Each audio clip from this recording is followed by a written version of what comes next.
Hello and welcome to Dabbling in Journals. And as you can hear from my voice, I am feeling much better.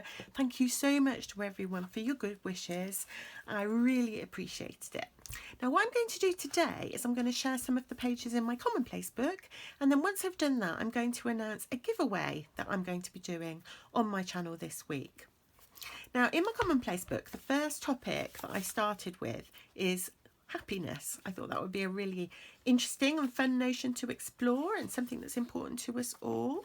And I started with a quotation from Aristotle, who's one of my favourite philosophers, and I've talked about that in a previous video, but just briefly recap. For Aristotle, happiness is the meaning and the purpose of life. It's what we all aim for. But by happiness, he's not referring to temporary emotions that are measured by pleasure. Rather, he's talking about happiness as a notion of flourishing. And in order to live a flourishing life, he argues that you need to develop really positive character traits. You need to be living a morally good life. You should be putting effort into it. It's going to be measured by your excellence, and so on.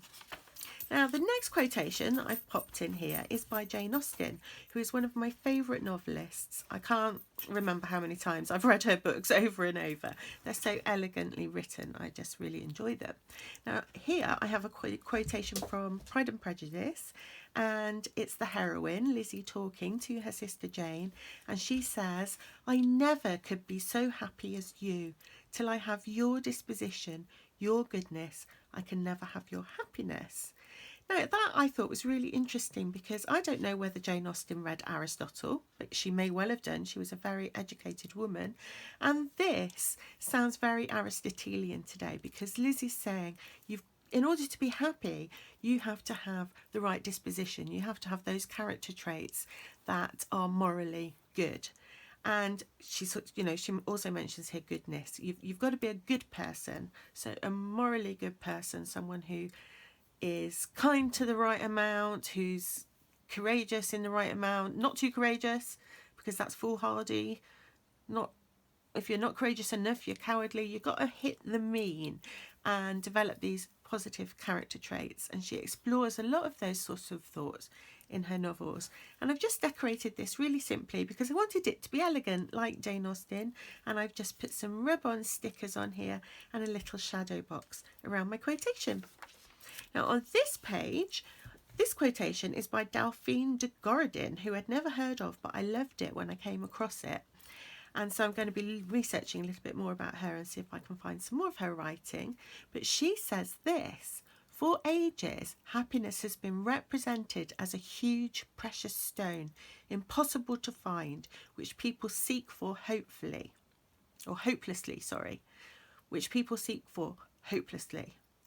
It is not so. Happiness is a mosaic composed of 1,000 little stones, which separately and of themselves have little value, but which united with art form a graceful design." I think that's a lovely metaphor and an interesting view to think of happiness as just those little moments.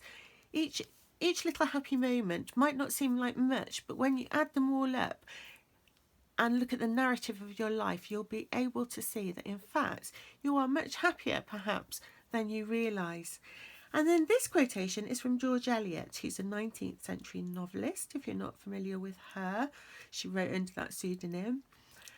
And she writes, "The best happiness will be to escape the worst misery." Now that's an interesting thought, don't you agree? Because if you are in absolute poverty, you're starving, your children are dying, you're in a war zone, you're, imprisoned, or all the awful things that can and do sadly happen to people.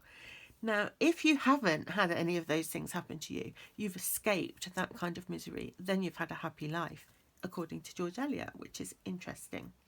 And I've decorated this page with some little cutouts that I've inked, and I've embossed my flowers, and I used this beautiful gold leaf that Suzanne sent me in a happy mail, and I really love how that page looks. And then the next page, I just took some ideas from an article I read in a popular psychology magazine, and it was written by Dr. I don't know how to say this, Takiki Davis, And she just identifies all the different aspects of happiness. And one of the things that she says is that sun, nature, being outdoors is a really important aspect of happiness, which is interesting because some people get sort of winter depression where they're not getting enough sun and it really affects their mood. So that's an interesting thought, and most of us do enjoy sunshine, being outside with nature. So also she points out doing things you enjoy. Gratitude is important to happiness. If you're grateful for what you have and what people give you, both materially and emotionally, then that's going to contribute to your happiness. Positive thinking. I try and work really hard on that myself, thinking positively. Exercise. Now that one, I thought, I don't, I don't really like exercise. But of course, if you do make the effort to exercise, your body will release endorphins, which are the chemicals that improve your mood and make you feel euphoric. Well, they can do. I suppose if you run a marathon or something, you're going to have a lot of endorphins. But yes, exercise contributes to happiness. Financial security and safety. It's very hard to be happy if you don't feel safe or if you're not financially secure, if you're in poverty. So that's an important aspect. We don't need tons and tons and tons of money, but we do need to feel secure and safe in order to be happy. Accomplishing, creating or achieving something can contribute to happiness. Purposeful work and family, friends and relationships. And I thought those were all really good ideas, and maybe I'll be able to think of some more things to add as I go along. And I've decorated this page with some little bits that Mary at Journal Witchery, I'll link her channel below, sent to me. So I've got some of this lovely Polish paper and these lovely little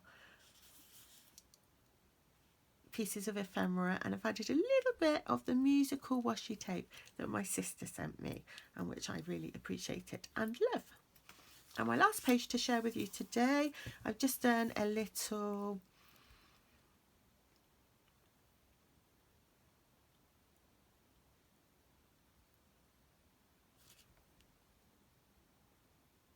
bit of decoration here with some paper, some more rub-ons, a little piece of ephemera from Mary with some Polish writing on. She cut out some circles for me, and a ticket.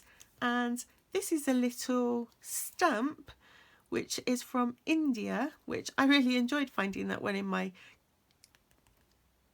stash because I've just connected with someone from India and I'm going to talk about her in my Monday video. And then the final thing is something for you to think about and let me know what you think in the comments.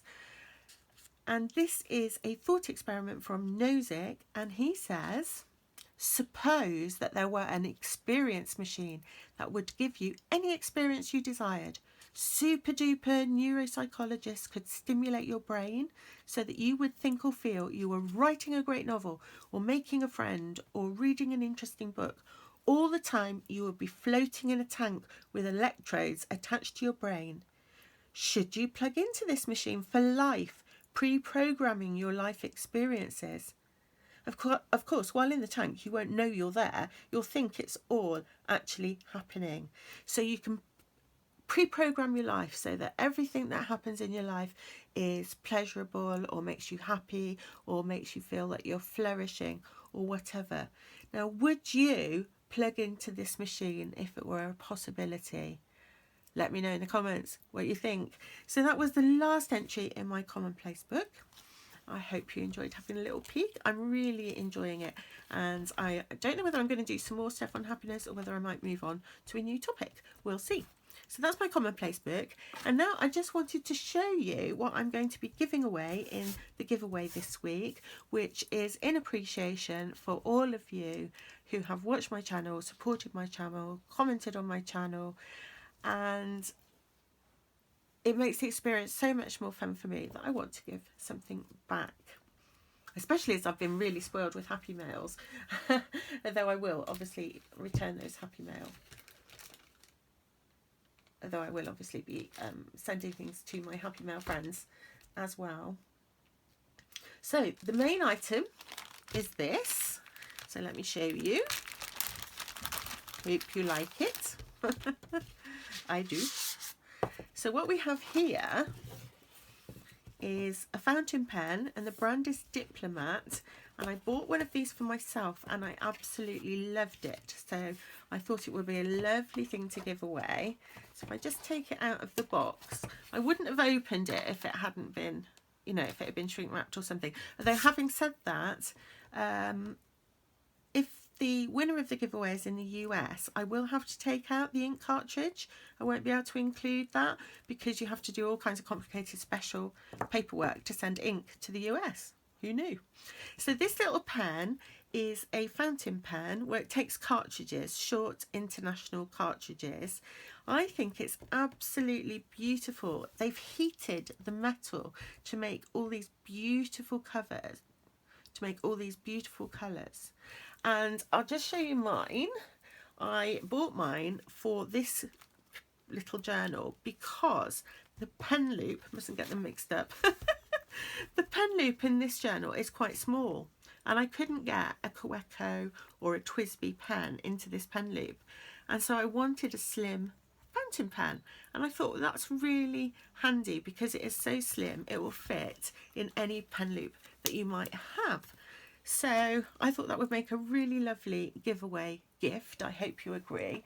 It'll also fit, let me just show you, it'll also fit in an elastic pen loop, which I have a Leuchtturm elastic pen loop under here stuck onto my journal, and as you can see it fits beautifully in there. So if you've got a journal with a small pen loop and you would like a slim fountain pen, then please do enter my giveaway and you might have a chance to win one. So I've got this little pen to give away. Now obviously if you have a pen you need something to write on, so I've chosen this little pocket notebook by Leuchtturm 1917. This paper is lovely for writing on with a pen, and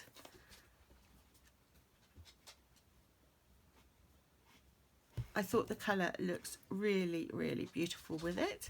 And finally I've just added a matching pen loop that you can stick in your journal or stick to a writing board, and there we go, 3 items: a fountain pen by Diplomat in these beautiful colours, a copper book by Leuchtturm, and a pen loop. So if you'd like to enter this giveaway, please just write something in the comments below so that I know you want to be entered, and then I'll put all the rules in the description and I'll be picking out a winner next Friday. So thank you so much for joining me. I'll see you again soon. Bye.